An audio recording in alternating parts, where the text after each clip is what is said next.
मोरे रामा ए मोरे बाबा ए भोले दानिया हो राम।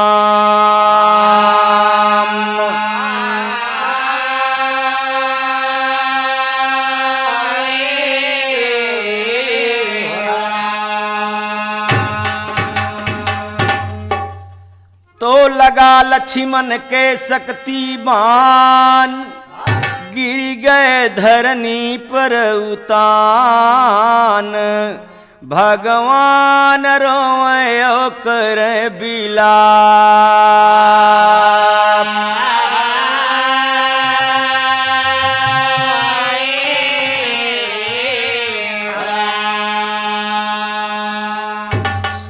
सुनने वाले मित्र, बिरहा के भाव में कवि ने लिखा, स्वयं भगवान श्री रामचंद्र जी जब भाई छोटे लक्ष्मण के जब शक्तिबान लगा तो रोए वन में। तो बिरहा, बिरहा के अर्थ होत दर्द। बिरहा कहना है, राम ने कहा भैया, अरे भैया मोर जिनी छोड़ संगवा, भैया हो भैया मोर जिन छोड़ संगवा, शक्ति लगी लखन करो रघुरैया, भैया जिनी छोड़ संगवा।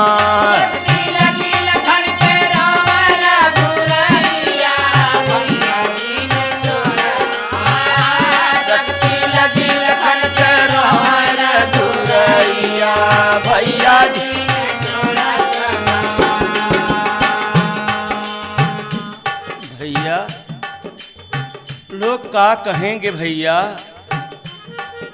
शाम होत लक्ष्मण नहीं आए, सेना से पूछत भगवान।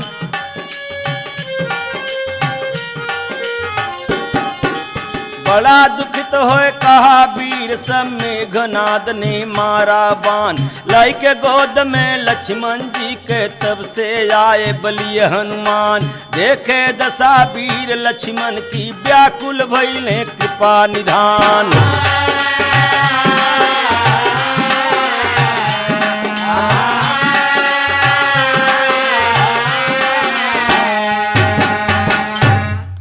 तो भगवान कुछ न बोले बतिया, भगवान कुछ न बोले बतिया, कुछ न बोले बतिया, भगवान कुछ न बोले बतिया, भगवान कुछ न बोले बतिया, भगवान कुछ न बोले बतिया। भगवान के मुखार बिंद से कोई बात नहीं निकलता, एकदम बेचैन। तो भगवान कुछ न बोले बतिया, रोवे पीट पीट के छतिया, धोखाबाजी कैले न किया लड़ैया, भैया जीनी छोड़ संगवा। धोखाबाजी कैले न किया लड़ैया, भैया जीनी छोड़, धोखाबाजी कैले न किया लड़ैया, भैया जीनी छोड़ संगवा। लगी लखन के रोवे रघुरैया, भैया जीनी छोड़ संगवा।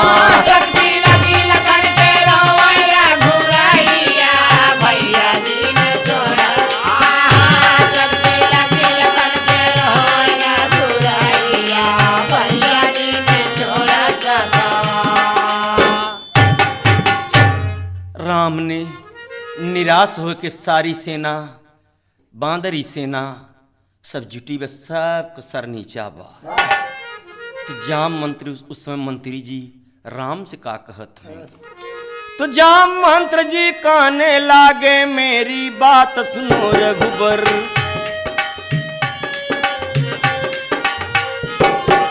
राम मंत्र जी कहने लागे, मेरी बात सुनो रघुबर।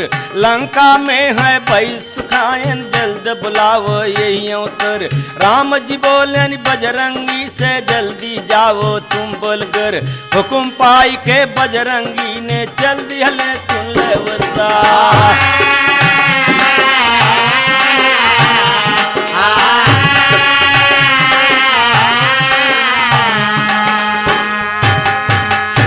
बारे भक्तराज बजरंगी, राम के मुँह से आवाज निकलत नहीं बा, जैसे निकलत वैसे पवन के रूप में उड़त हैं। ये भक्ति है, भक्ति कही नहीं जात, भक्ति की ही जात है। सुने वाले मित्र, हनुमान जी ये पहुंचत हैं लंका में बैस सुखायन के पास। तो हनुमान जी पहुंचे लंक मझारी, बजरंगी जब पहुंचे लंक मझारी, बैद सुखैना के ललकारी, बैद जी जल्दी चल के कही देता दवैया, भैया जिनी छोड़ा संगवा।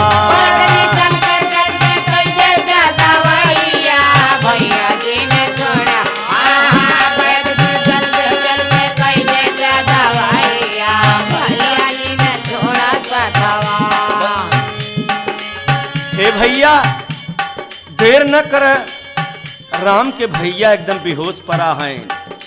बारे भक्तराज, उनके मुंह से जैसे आवाज निकलता वैसे वैदराज चल दे, झटपट या है बैस कहना भगवान से बोले बानी।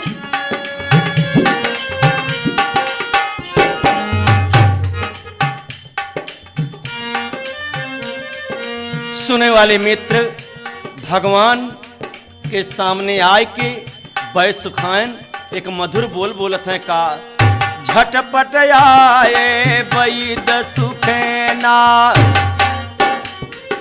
भगवान से बोले बानी।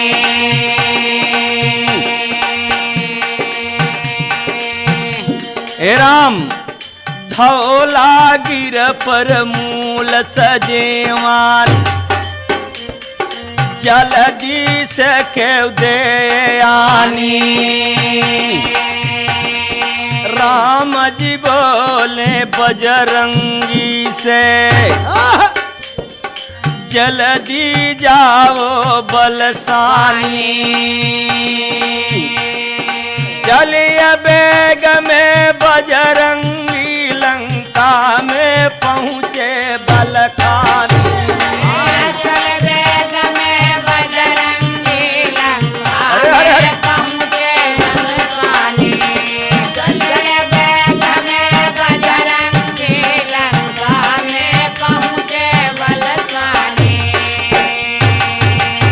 सुनने वाले मित्र, बैस सुखायन से पूछा भक्तराज बजरंगी कि मूल सजीवन मिलेगा कैसे? वाह, कहाँ जहाँ मूल सजीवन होगा वहाँ बत्ती जलत होई। लेकिन रावण ने पूरे पर्वत पर हर वृक्ष के सामने, हर पौधा के सामने बत्ती जलवा दिया। अब मामला फंसा और कहत का बा, रावण एक राक्षस काल नेम करहा के कहता, तो काल नेम के जतन बतावाई और हनुमान जी दवा ले न पावे। अरे दवा ले जाई है तोहर काटव दे गटैया, भैया जी नी छोड़ सगा।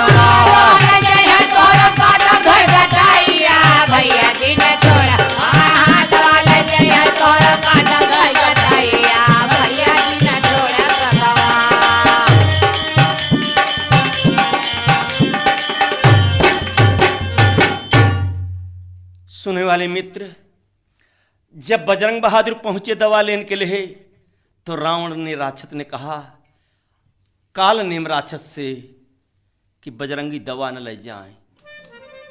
काल ने बोला कि मालिक कहूं दवा ले गए बजरंगी, तो कहा हम तोहार गटई काट डाला। तब ऐसी बातें सुन के राक्षस कहां लगा गुस्सा होकर, कहा पछली बातें भूल गए जब लंका जा रहे थे बांदर। पछली बातें भूल गए जब लंका जा रहे थे बानर। रावण कहा एक न माने, डांटे लाख सुनो उस पर। खबरदार, मैं कुछ नहीं जानता, लेकिन रावण जब बिगड़ा तो काल ने कहा कि अब क्या करे, तो माया कर एक मंदिर बाग तालाब बनाया अति सुंदर। अब छल करने के लिए कपटी मुनि साधु का भेष बना के माया का मंदिर तालाब बगीचा बना करके बैठा। अब बजरंगी दवा के चक्कर में है कि कौन से दवा ले, कहाँ ले, सब बत्ती जल रही है और प्यास लगी। बजरंगी सोचें उधर राम नाम करके एक साधु पुकार रहा है, चली कुटी में पानी पीने के लिए। होत का बात हनुमान जी समझे क्यों मुनि ज्ञानी, बजरंग समझा कोई ऋषि मुनि ज्ञानी। चली कुटिया पर पिए के पानी, पहुंचे कहे महाराज जय हो, का बात है, कहा है पानी हमें पिया बाबा कर उपैया, भैया जिनी छोड़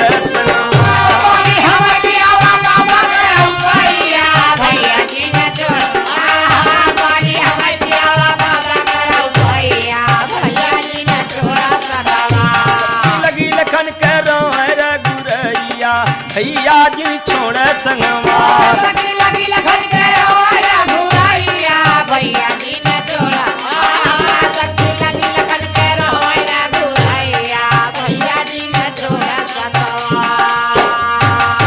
अरे बाबा आप तो कोई भगवान के भक्त हैं, प्यास लगी बा। वो छल करने के लिए कपटी भेष साधु बना के बैठा बा। तो कपटी मुनिवर कहने लागे, पहले चेला बन हमार, पानी पीबे पहले चेला बन जा, गुरु मंत्र ले ले। हनुमत बोले प्यास लगी बा, पीछे मुनि जी किए विचार, पिए कमंडल में कम पानी, हनुमान कैले इनकार।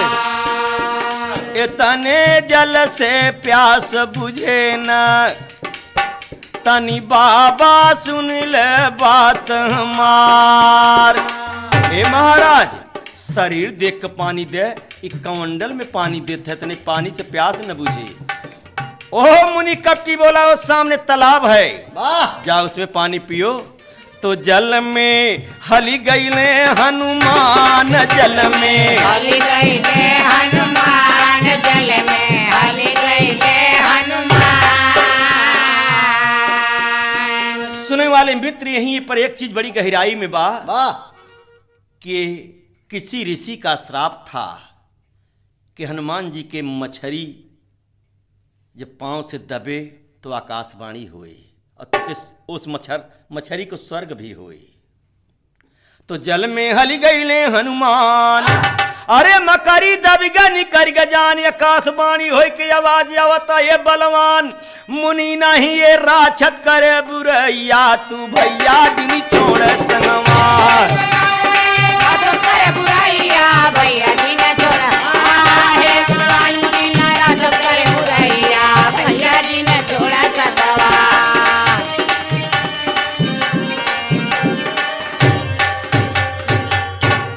भैया आवाज आवता, बजरंग बली के जब पांव से मछली दबा के मरी जल में, ऊपर से आवाज आवता आकाशवाणी भाई कि हे बजरंगी, ये साधु मुनि ऋषि न होई, एक कपटी मुनि बन के छलई के लिए आपके बैठा बा। वाह बजरंगी के क्रोध है आए गे। अरे हनुमत सुनत भय अति क्रोधा, राम राम भजु रामा। हनुमत सुनत भय अति क्रोधा, राम राम भज रामा। हनुमत सुनत भय अति क्रोधा, राम राम भज रामा। हनुमत सुनत भय अति क्रोधा, बारे गुस्सा के मारी गड़गड़ाए उठे। काल नेम की पटक निजोधा, राम राम भजु रामा।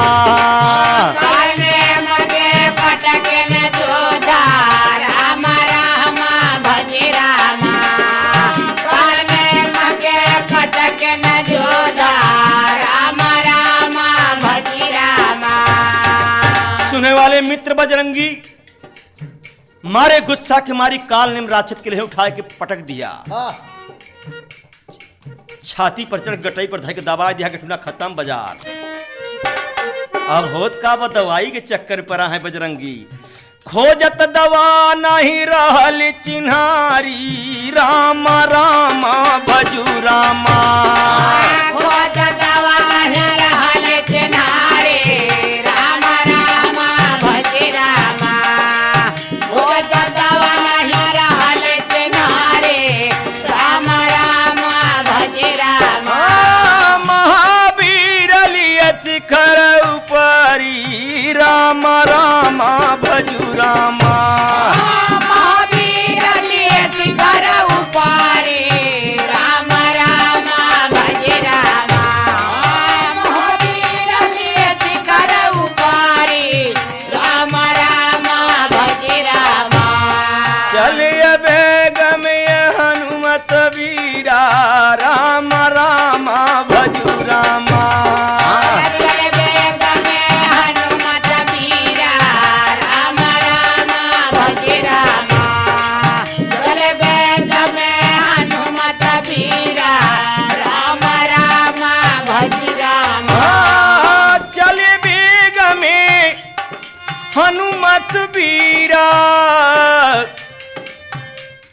भरत साधिक मारन तीरा राम राम भजू रामा बरसात के मारन तेरा राम राम भज रामा बरसात के मारन तेरा राम राम भज रामा गिरे भूम पर मुरछाई राम राम भजू रामा गिर घूम पर मुरझाया रे राम राम भज रामा गिर घूम पर मुरझाया रे राम राम भज रामा राम नाम तब दिहन दोहाई राम राम भजू रामा राम नाम तब दिहन दोहाए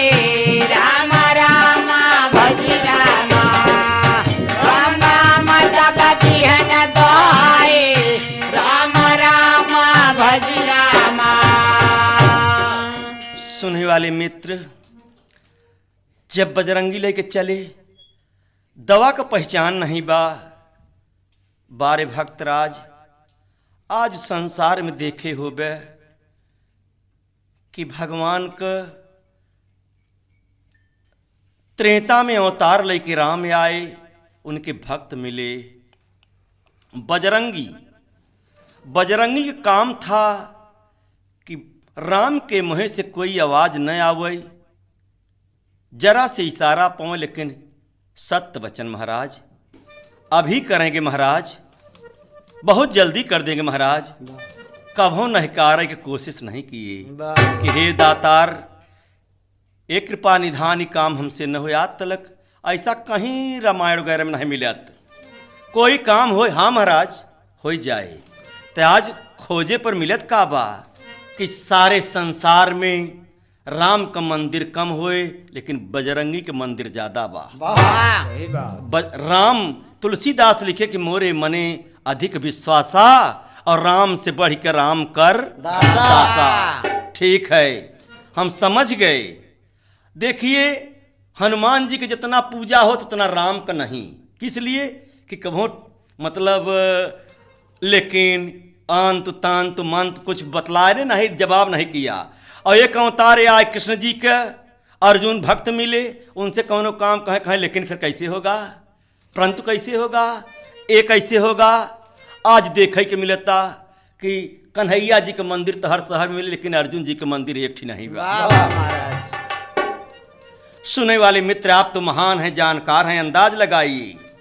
बजरंगी ने पूरा पर्वत ही पार के चल दिया। तो जब राम नाम सुमिरन के पर्वत लगे गिर पड़े, और भरत महाराज सोचन कि कोनो चढ़ाई के है व लड़ाई बदे का मार दिए। बारे भरत जब गिर गए तो राम नाम जब सुमिरन किया तो शब्द परा, तो राम नाम कैले सुमिरन और शब्द परा भरत के कानन। अरे भरत जी दौड़ के आए देने लगे दोहैया, तू भैया जिनी छोड़ संगवा। दौड़ के आए देने लगे दोहैया, भैया जी ने छोड़ा भरत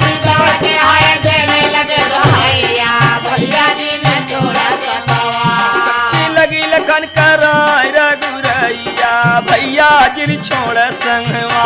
लगी लगी लखन के रोवा रघुरैया भैया जी ने छोड़ा साथ। लगी लखन के रोवा रघुरैया भैया जी ने छोड़ा सतवा। आप लोग तो महान हैं, आप लोग समझदार हैं, तमाम गाना सुनत हैं, तमाम कैसेट बजता, लेकिन आप अंदाज लगाइए ये बिरह का बोल का बा। गाने वाले से समझदार श्रोता भाई होते हैं। किसी ने कहा है कहता चाहे बाउर और सुनता चाहे सरेक। समझदार होता तो बात बनत है। मेरे दोस्तों भरत जी रोवत हैं बिरहा। विपद परी, अरे विपद परी हो भैया, विपद परी हो राम, विपद परी कैले मनवा में गुनाना, विपद परी मनवा में गुनाना विपद परी, कैले मनवा में गुनाना विपद परी। और विपद परी हो राम, विपद परी हो भैया, विपद परी कैले मनवा में गुनाना विपद परी, कैले मनवा में गुनाना विपद परी। भरत जी बहुत दुखित होकर रोवत हैं। हाय राम हो हाय लक्ष्मण आए न कछु काम, बना बनावा काम बिगड़िया कैसे मिले या राम, बिन बिन विचारे मारा बना विपद परी। विचारे महारा बनवा विपद परी, विचारे महारा बनवा विपद विपद परी हो राम, विपद परी हो राम, विपद परी विचारे महारा बनवा विपद परी। भरत जी कहते हैं बजरंगी भैया अब तोहके ले जाए की जरूरत नहीं बा, हम पहुंचाओ। सीकी कर एक धनुष बना के भरत कहीं हनुमंता, एक सीकी के धनुष बनाए, यहीं पे बैठ जा। कहे इतना हम पर्वत कहे हाँ बैठ। जब बजरंगी पांव धरे बदे कहें तो वो धनुष लेके उड़े बदे कहे वह उतरियान। कहे ऐसा न सारी मेहनत हमार बेकार जाए, कहे बस कर हम जान गए। तो हर चर्चा बराबर राम करते हैं जंगल में। सीकी कर एक धनुष बना के भरत कहीं हनुमंता, पल भर देरी लागे नाही भेजब तो तुरंत हनुमत दैले जब चराना विपद परी। हनुमत दैले जब चराना विपद परी, हनुमत दैले जब चराना विपद परी हो राम, विपद जियो जियो विपद परी हो राम, विपद परी हनुमत दैले जब चराना विपद परी, हनुमत दैले जब चराना विपद परी। भरत कहे हम जान गए। हनुमत कहे सुना जस भाई, तोहर में भक्ति बा अधिकाई, तोहरे तीर के माफिक जा बई हम पर करसैया, भैया जिनी छोड़ संगवा। तोहरे तीर के माफिक जा बई पर सहाइया, भैया जी ने छोड़। तोहरे तीर के माफिक जा बई पर सहाइया, भैया जी ने छोड़ा सतवा।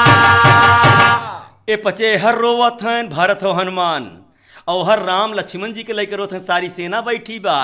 बिरहा आखिर बोलबा राम कहते तू ही मेरे भैया, तुम्ही मेरे बंधु, एक बार बोलो, एक बार बोलो। तुम्हें मेरे भैया, तुम्हें मेरे बंधु, एक बार बोलो, एक बार बोलो। हमके पता नहीं बा कि बजरंगी काहे देर करत हैं। बड़ी रात बीती कपी नहीं आए, कोई न बन में हमके धीरज धराई, मुख से बोल भैया हमके छाए अंधियारी, एक बार बोल बीरन, एक बार बोलो। बोला भैया जाए अंधियारे, एक बार बोला भैया, एक बार बोला। कहा राम कि हम नहीं जाना वन में परी ही विपतिया, नहीं घर है पिताजी का मानित न बतिया। लोग कहीं सीता है त भाई गईले मारी, एक बार बोलो बीरन, एक बार बोलो।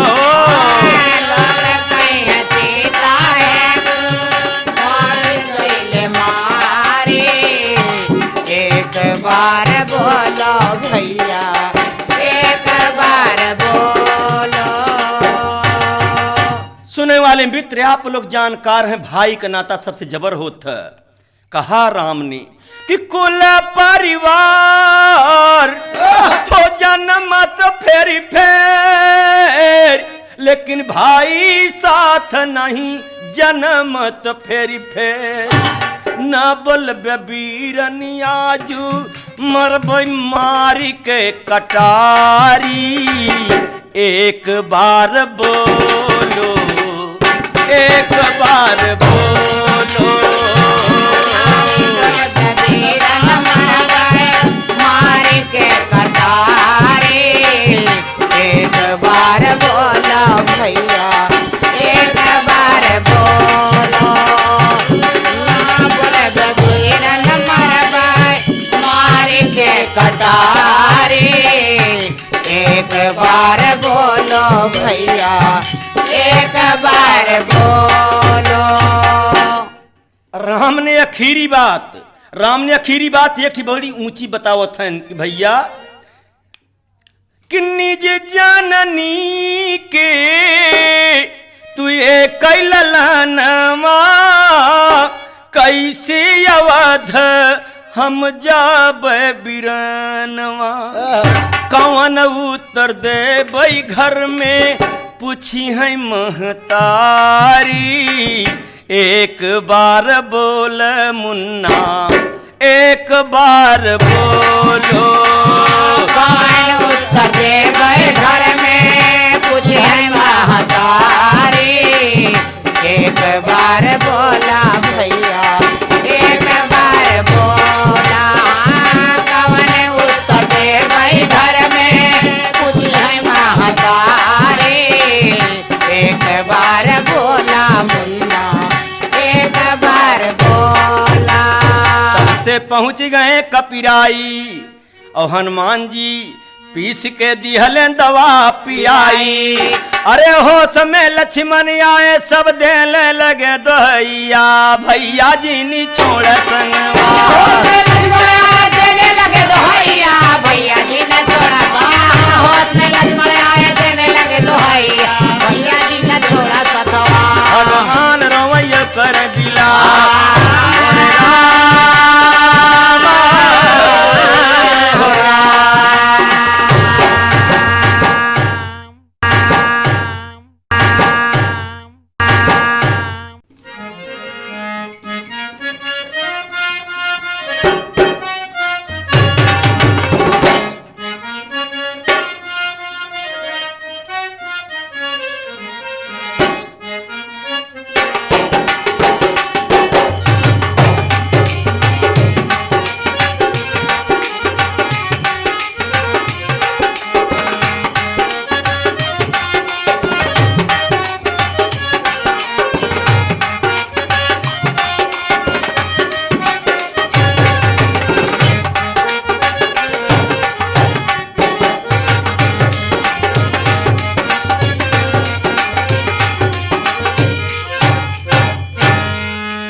मोरे रामा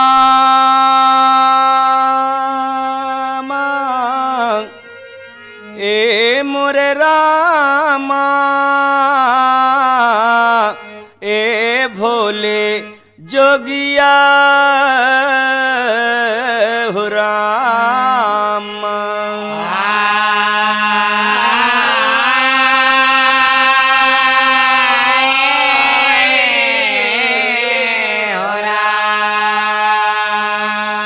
तो मालिक रचा एक संसार और जिसका नाही वारा पार, अग्नि पवन सूरज चंद्रमा तारा बनई, लेकिन धरती माता बने सबक पालनहार।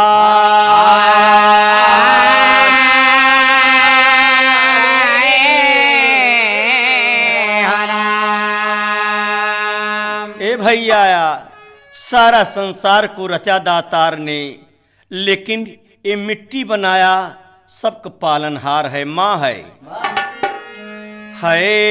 आराम सारा माटी पर मिले, माटी बिना चले न जग में ये को काम, या राम सारा माटी पर मिले। माटी बिना चले न जग में को काम, राम सारा माटी पर। जय हो भैया। राम सारा माटी पर मिले, माटी बिना चले न जग में को काम, या राम सारा माटी पर मिले। माटी बिना चले न जग में को काम, राम सारा माटी। माटी बिना चले न जग में को काम, राम सारा माटी पर मिले। कहना है इस माटी पर ब्रह्मा विष्णु शंकर जी लिए लेनी अवतार।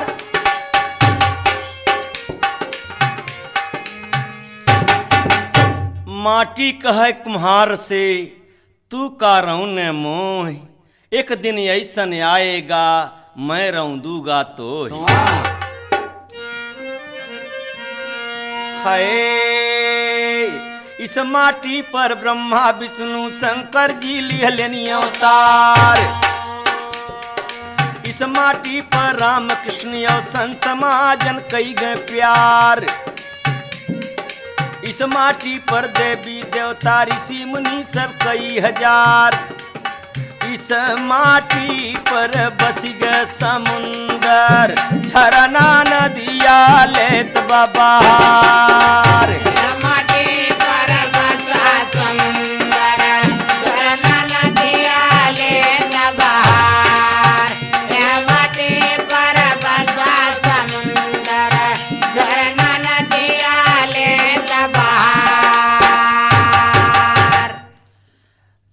देखे में तो यही बात आवता कि सारा खेल मिट्टी पर होता, कराने वाला एक दातार है।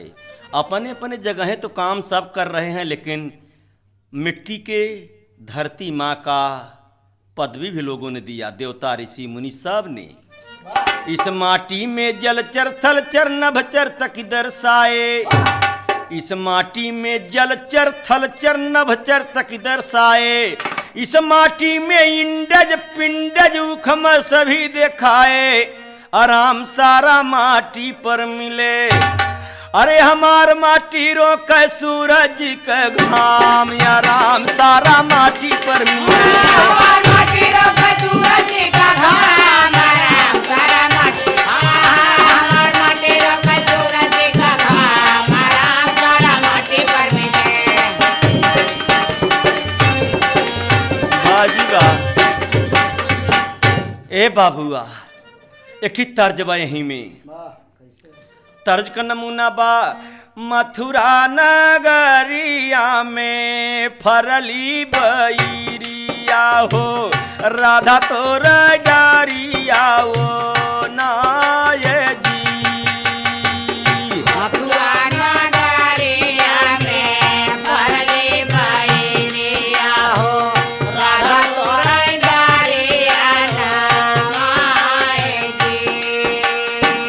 ये कौबैरिया राधा चिखयन पवलिनी, श्याम दी है बांसुरी बजाय जी। हो बायरिया राधा गयो ना पावले हो श्याम जी है बासिया बाजाए जी। बांसुरी का धुन सुन नाचे मगन तन राधा चली सुधिया बिसार जी। बांसुरी का धुन सुने राधा मगन मन राधा चले सुधिया बिसार जी। ए बाबू साहब, गांव में औरतन खड़ी हो के जब बियाह हुआ पर्थ तो गीत गौनई मतलब गावत थी तो कभो कभो ही तर्जवा के गावत थी। हैं, राम खड़ा है मालिन के दुकान पर तो मालिन पूछता कि तो है चाहे बबुआ खैरा सो पारी की हो मगैया ढोली पान जी। ये तो है चाहे दुआ खैरा तो पारे ये हो गैया ढोली मान जी। कहे नहीं मालिन हमके न पान चाहे न सुपारी चाहे, कहे काहे खड़ा है बबुआ। तो मलिनिया कहता काहे खड़ा है बबुआ। तो राम कहत है सखियन को बोले गाँव का काहे हम कहता चाहे मालिन लाली रे सिंधोरिया सीता बियाहन हम जाब जी। हम कहता चाहे माली हर्रे रे हर्रे। से मारिया ओए। सीता बिया होए, होए, होए। जा बजी। हम हर्रे, कहता हर्रे। चाहे माली लाली रे से मारिया सीता बिया जा बजी। बड़े भैया इत तर्ज का नमूना रहा यही बोल में कहना बा मटिया का कीमत जान कोहरा बीरनवा हो चकिया पर लेना जाए जी। मटिया का कीमत जाना कोहरा तेरा नावा हो चकिया पर लेना जाए जी। मटिया का हंसी हंसी बने खेलौना मटिया का हंसी हंसी बने खेलौना हो दुनिया में रहले घुमाए जी। मटिया का हाथे हाथे बने खिलौना दुनिया में रहले घुमाए जी। माटी के कीमत का होता आप लोग अंदाज लगाओ। मटिया कलई के गरिया गुजरिया हो छलकत की पानिया के जानी जी। महले के लाए के गरिया गुजरिया हो छलकत की पानिया के जाएगी। ए गाना सुनाई वाले भैया जरा ध्यान दे मिट्टी के गगरी सर पर बा वाह एक नौजवान लड़की बा वाह और गगरी सर पर बा गगरी बोलता ए लड़की तू इतनी सुंदर हऊ इतनी शौकीन हऊ हमके तू मूड़े पर रखे हऊ हम बहुत पीटी गई है हम आगी में बहुत तपाई गई है बहुत डाही गई है तुमके सर पर रखे हऊ। गगरी बोली तो लड़की क्या कहता ए गगरी तोहरे रखे से हमार और इज्जत बा जब तू हमारे मूड़े पर रहत हूँ तो लोग हमके और देखत हिन और जब कहूँ छलक जात हूँ तो लोग हमके भारी भारी आँखी देखेला। वाह कहवे के भाव बाबूजी इतना मेल हो चाहे जैसे सर पर गगरी बा और रच्चो हिलत नहीं शरीर गगरी अपने रंग में बा और छलक गई सारी भीग गई तो देखवैयन के छाती फाटल। वाह ये कहत लड़की जवान कि मटिया कलाई के गरिया गुजरिया हो छलकी पानिया के जाए जी मटिया कलाई के गरिया गुजरिया हो छलकत के पानिया के जाए जी। एक बड़ी ऊंची बात फंसत बड़का भैया कि मटिया के पिजड़ा से बोले सुगनवा एक दिन मटिया में जाई है रे जी मटिया में जाई है राय मटिया में जाई है राय जी अरे शेरवा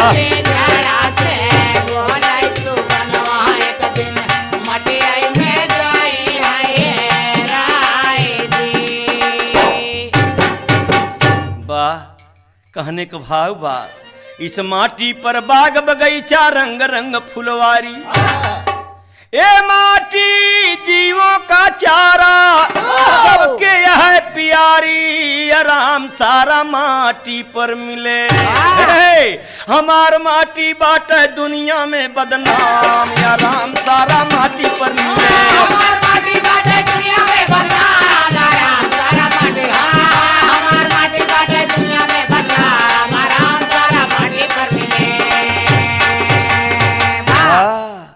सुने वाले मित्र फागुन का महीना बा फागुन के महीना में नई नई दुल्हन और घुघुट काढ़े बा वो अपने खेती ओरी देखता का देखता एठी बोल भोजपुरी में बा लहला खेत लहर लहराई अरे माटी मिश्री भाव बिकाए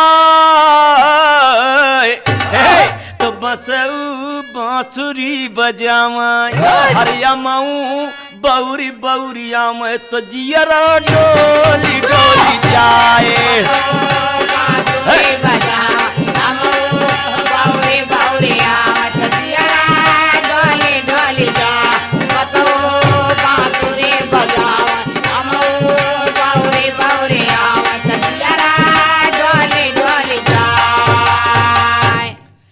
दुल्हन हे बाबूजी घुघुट काढ़ के एक निशाना देखता जना बंदूक चलावे के बा बाबा जिसे सीमा पर जवान लोग बंदूक चलावत थी एक आंखी मूद के वैसे घुघुटे के आड़े से एक आंखी से निशाना लगाओ तो हमारे खेते में कुछ परा तो नहीं है। वो देखत का बनाई दुल्हन हरियर देखी हरियरी बाढ़ जब जाए नयन की ज्योति दूर तक निशाना लगा होता हरियर देखी हरियरी बाढ़ जाए नैन की ज्योति देखत का बा कि उड़ी उड़ी चुंग चिड़ैया भुइया थोड़ी फसल में मोती है तो गोरी गुलमा चलावे दौड़ी चिड़ई हड़ावे तो जियरा डोली डोली जाए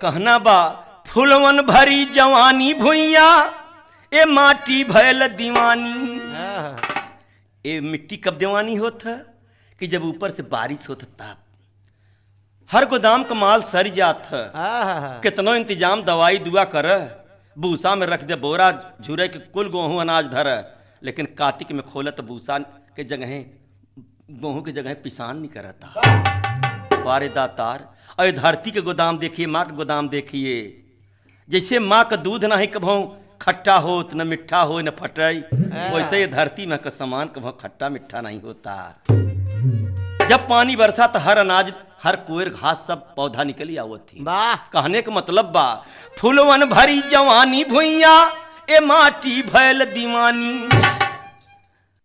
चिन चिन चिन चिन रंग रंगीली अरे उड़े चुनरिया धानी तो गोपी ग्वाल के बोलावे राधा कांधा के मनावई हो जियरा डोली डोली जाए गोपी ग्वाल के बोलाव राधा कांधा के मनाव जियरा डोली डोली जा गोपी ग्वाल के बोलाव राधा कांधा के मनाव जियरा डोली डोली जा।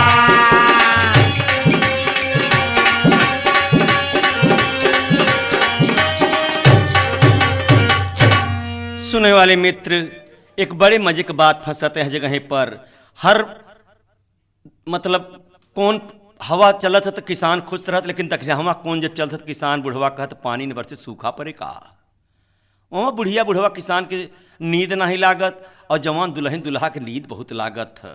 कहना है छुई छुई जाए करे जवन छिल छिल जब ये दखिनाई चलत बयरिया जाए कर जवन छिल छिल दखिनाई चलत बयरिया जाए कर जवन छिल छिल दखिनाई चलत बयरिया तारे सोए दूर किसनवा भीतर में सोए गोरिया हे रसिया रसिया सुनावे रतिया रसिया सुनावे गोरी कंगना बजा रतिया रसिया सुना गोरी कंगना बजावे जियरा डोली डोली जाए जय हो जय हो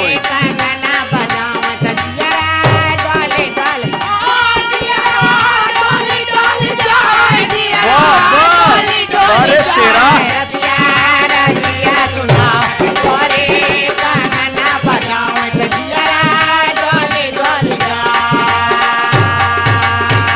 ए भैया रच के ही में बिरहा एक तर्ज बा दुल्हा परदेश में बा और दुल्हनी के जवानी बा और गोदी में बच्चा नहीं बा मौसम फगुनहटा बा और गांव को लवंडा कहूँ पूछत है कार्य भौजी का हाल चाल बा ओ बिरहन पांच पांच दुख के मारी देखत का बा एक जानवर अपन चारा छोड़ देता बच्चा के लिए बछड़ा देख के हो कड़त गैया छोड़ी नाद की सानी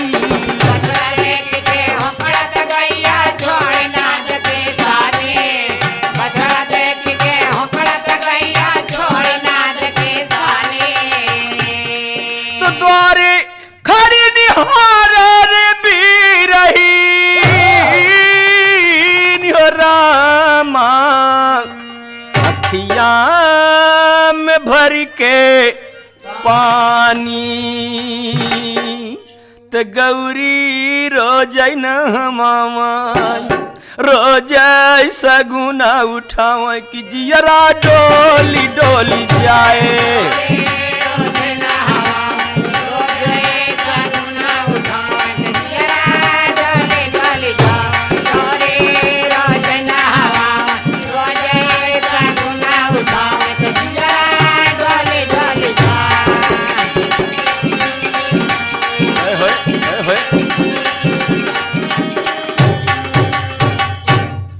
माटी ओढ़न माटी दे सावन माटी में गुणयाला माटी ओढ़न माटी दे सावन माटी में गुणयाला ए माटी के बिड़ला जाने इसमें भरा मसाला आराम सारा माटी पर मिले यही माटी पर बाटे सारा तीर्थ धाम या राम सारा माटी पर मिले माटी पर बाटे सारा तीर्थ धाम या राम सारा माटी माटी पर बाटे सारा तीर्थ धाम या राम सारा माटी पर मिले।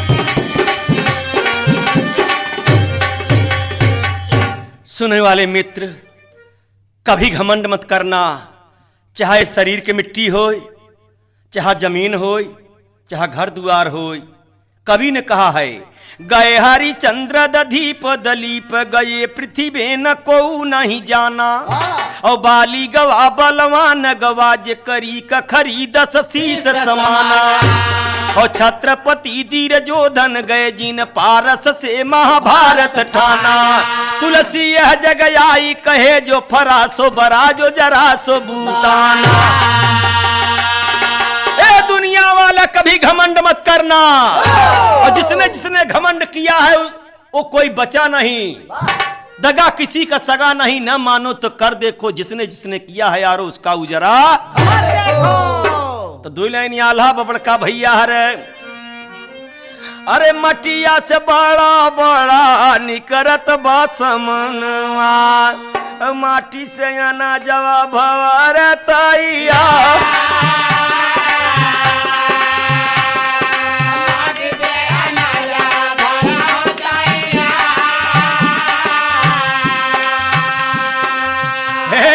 सारा सामान मिट्टी से पैदा होता, और मटिया से फल फूल मेवा यवर मिश्री, और मटिया में लागल बाटे माया का बाजार।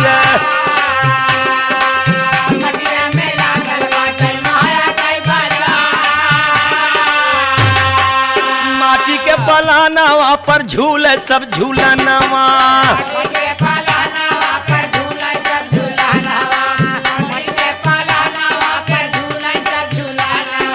मटिया बनी बस वही का जिम्मेदार। मटिया बनी बस वही का जिम्मेदार। मटिया का कीमत जाने गाँव का किसनवा, मटिया का कीमत जाने गाँव का किसनवा, मटिया का कीमत जाने गाँव का किसनवा। जान जवनवा जवन पना पहरेदार,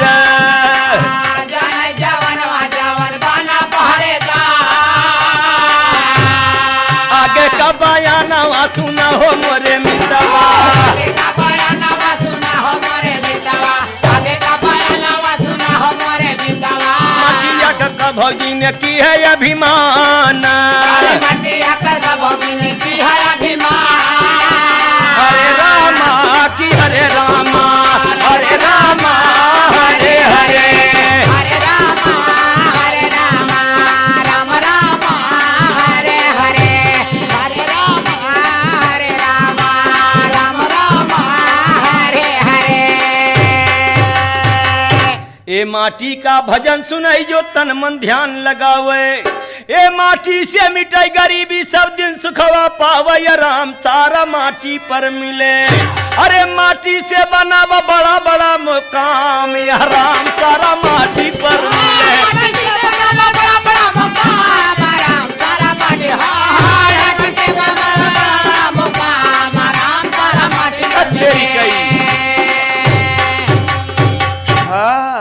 आखिरी बोल बा घमंड मत करना सुने वाले मित्र। मटिया से मटिया का तिलक लगाए जा, मटिया से मटिया का तिलक लगाए जा, मटिया से मटिया तिलक लगाए जा, मटिया से तिलक लगाए जा, तिलक लगाए जा, अरे अरे तिलक लगाए जा, मटिया से मटिया। बाबूजी और मटिया हमार काई जुग का पुरानी, मटिया हमार काई जुग का पुरानी, मटिया हमार काई जुग का पुरानी, मटिया हमार काई जुग का पुरानी। मटिया में भरा बाटे सारा बतिया पानी, मटिया में भरा बाटे सारा बतिया पानी, मटिया में भरा बाटे सारा बतिया पानी। मटिया से देश का गरीबी हटाए जा, मटिया से मटिया का लगाए भैया, मटिया का लगाए जा, मटिया से मटिया से देश का गरीबी हटाए जा, मटिया से मटिया का लगाए जा, मटिया से मटिया का। गाना भी गहरे बाज बा, आप श्रोता भाई भी गहरे बाज हैं। कहना है हम माटी के सुरातिया पर पाबिलिक दीवाना, माटी के सुरातिया पे पाबिलिक दीवाना, माटी के सुरातिया पे पाबिलिक दीवाना। बाबू साहब ये मिट्टी का शरीर है, गोरा है, एक काला है, एक सांवरा है, एक भूरा है, 4 रंग है। ये दातार का रंग है। बहुत से बहुत जन रच्चे गोर रहती तो कहत ये तो बड़ा कलूटा कहाँ इनके संग है कैसे रहा। अरे कैसे बियाह करब तो बड़ी कलूटी के बा। अरे भाई मेरे रंग परमात्मा दातार कया, ये खुदा का रंग देना है, इस पर घमंड कभी मत करना। कहना है ए माटी के सुरतिया पर पब्लिक दीवाना है, अब माटिया के बाद चल गोली का निशाना। के बाद चले गोली का निशाना, मटिया के बाद चले गोली का निशाना, मटिया के बाद चले गोली का निशाना, मटिया के बाद चले गोली का निशाना, मटिया के बाद चले गोली का निशाना। अरे मटिया का सूरता न गाई के सुनाए जा, मटिया से मटिया कथी चला लगाएगा मटिया से मटिया तिला का लगाएगा मटिया से मटिया, मटिया का सूरता गाय के सुनाएगा मटिया से मटिया, तिला का लगाएगा मटिया से मटिया। माटी के शरीरिया पर की है जिन, माटी के शरीरिया पर कर जिन गुमानवा, माटी के शरीरिया पे किया जिंगु मानवा, माटी के शरीरिया पे किया जिंगु मानवा, माटी के शरीरिया पर कर जिन गुमानवा, मटिया के पीछे चल गया लाखों का जानवा। मटिया के पीछे चल गया लाखों का जानवा, मटिया के पीछे चल गया लाखों का जानवा। अरे माटी के कारण भैया बचाए बचाए जा, मटी ऐसे मटिया कथी लगा लगाएगा मटिया से मटिया, तिला का लगाएगा मटिया से मटिया, तिला का लगाएगा तिला का लगाएगा मटिया से मटिया, तिला का लगाएगा मटिया से मटिया। माटी पर न करना कभी अभिमान, और मट्टी सबका राखे शान। और राम सारा माटी पर मिले, अरे राम कैलाश सुनावे पंचन का गुलाम, आराम सारा माटी पर मिले।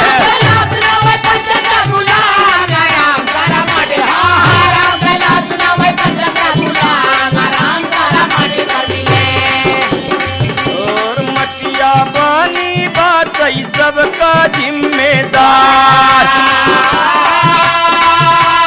राम बानी बतावे रामचंद्र के बहुत समझावे, लाल जी विद्या प्रकाश करतार।